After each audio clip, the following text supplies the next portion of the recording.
All right, we'll into our third lesson for Unit 2. Again, Unit 2 is focusing on biodiversity. This lesson, we're going to talk about the theory of island biogeography specifically. So the learning goal is that you will be able to understand the theory of island biogeography and its role in evolution.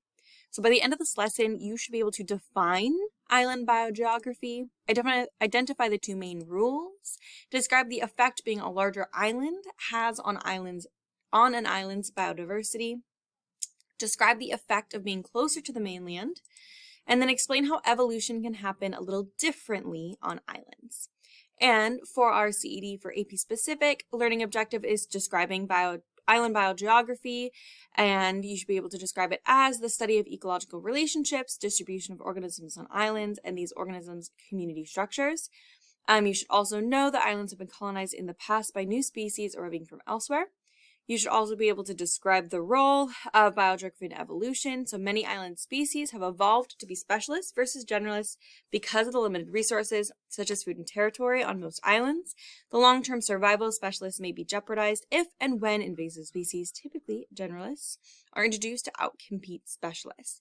We're going to focus a lot more on the first one in this lesson. We'll talk a little bit about this one, but we'll come back to this guy, this one right here later on. All right, so island biogeography. The definition is that it's the study of ecological relationships and community structure on islands. Now, this is a picture of Central Park in New York. So when we think of islands, when we think of like islands in the sea, so islands can be actual islands that are in a body of water, or it can be a figurative habitat island such as Central Park in New York City or national parks, specifically national parks that are surrounded by human developed land. It is an island of a specific habitat, a specific ecosystem. The two basic rules or observations of island biogeography is that larger islands support more total species. More landmass means more total species.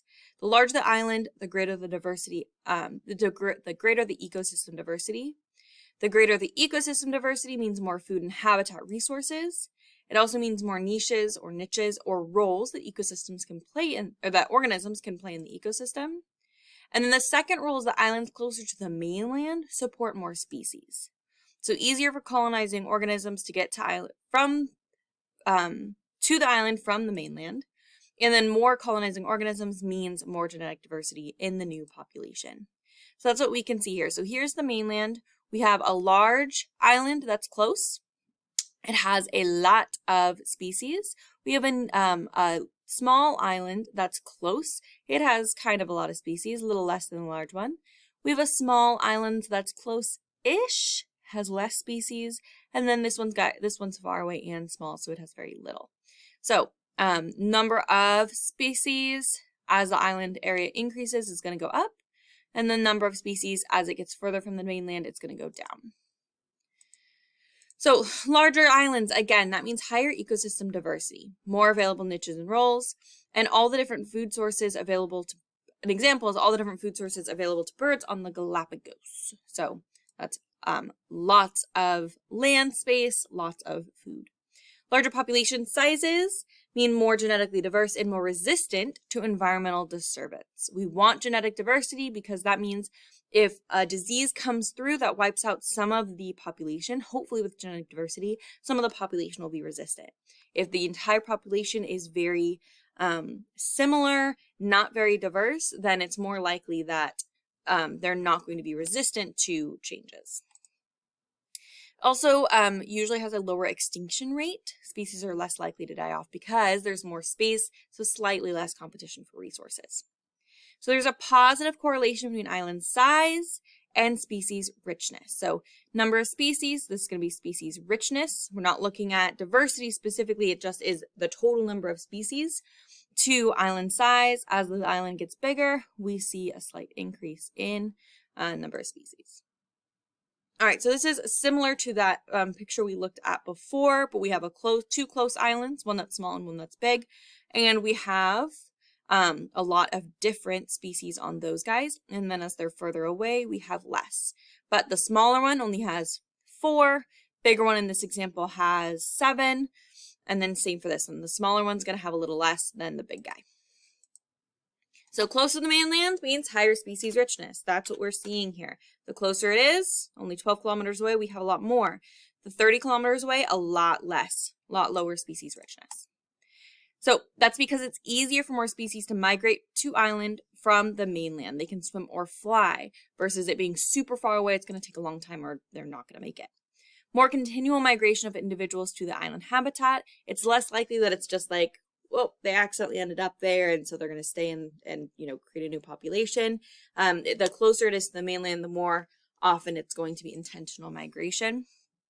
And frequent migration. And frequent migration brings more genetic diversity and a larger population size. So inverse relationships between island distance from the mainland and species richness. That means the further it is, the lower the species richness. So if we are just starting from this one point and they are dispersing randomly, it's more likely that they're going to land on the big island than the small island. But then also if they're further away, they're more likely to hit a closer island than the one that's far. So let's briefly look at evolution on islands.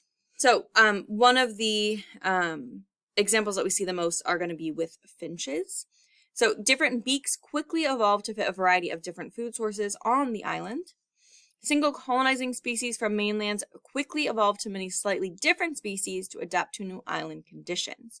So even though all of these finches came from this one common ancestor from the South American mainland, all of these different finches are what's going to come from it over, many, many, many years, lots of time, as natural selection pushes them to be slightly different because they want to be different so that there's not so much competition for one resource. If there's a lot of different resources, they have insect eaters, there's seed eaters and cactus flower eaters. They're going to diversify so that they can survive.